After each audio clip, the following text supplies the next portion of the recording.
The bank doesn't hate you when you have nothing, it just doesn't see you. You call the helpline and wait 19 minutes, you get charged a $12 monthly fee for having less than a minimum balance. You dispute it. You wait. Sometimes they reverse it, most of the time they don't. The branch has a queue. You stand in it. You fill out a form that asks for the same information the last form asked for. Nobody knows your name, nobody is expecting you. At $0, the bank is a utility, a place to store money you don't really have yet. You use it because you need somewhere for your salary to land. That's the entire relationship. And the bank has structured everything, the fees, the wait times, the terms and conditions, around the assumption that you need them more than they need you. Because at this level, you do. At $10,000, something changes. Not dramatically, but the fee disappears. You qualify for a basic savings account with a slightly better rate. Nobody calls you, nobody offers you anything, but the small friction that was costing you money every month is gone. The bank has moved you from a liability to a break-even. You are not yet interesting to them, but you're no longer a cost.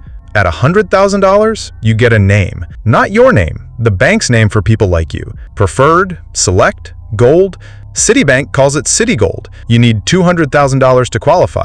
Other banks start at $100,000. The language changes, the letters they send change. Suddenly there's a dedicated advisor, not a helpline, a person, with a direct number who calls you back. The fees aren't just waived now. You start getting better rates on things.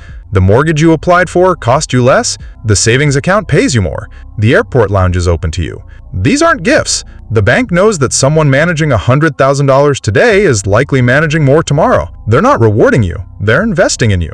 And that distinction matters, because the advisor sitting across from you isn't just there to help. They're often commission-based. The products they recommend are frequently the bank's own products. You are not yet a client in the way you think you are. You are a revenue stream with a name attached. At $1 million, the bank stops making you wait.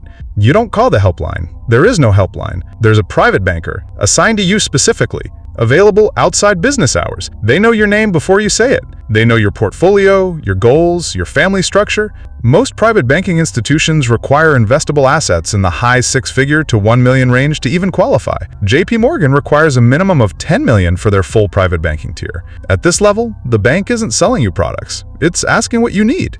The investments available to you change entirely. Private equity, hedge funds, structured deals that retail customers will never see. The bank doesn't advertise these. You can't find them online. They exist in a layer of the financial system that is only visible once you've crossed a certain number. One person is on hold for 19 minutes about a $12 fee. Another is in a meeting about tax-efficient cross-border estate structuring. Same bank, same building, different world. Here's what this actually teaches you.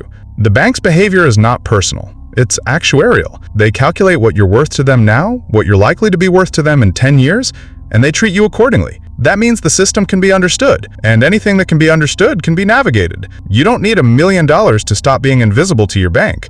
You need to know which tier you're in, what the next requires, and what actually changes when you get there. That's the game, and now you know the rules. Follow for more stories like this.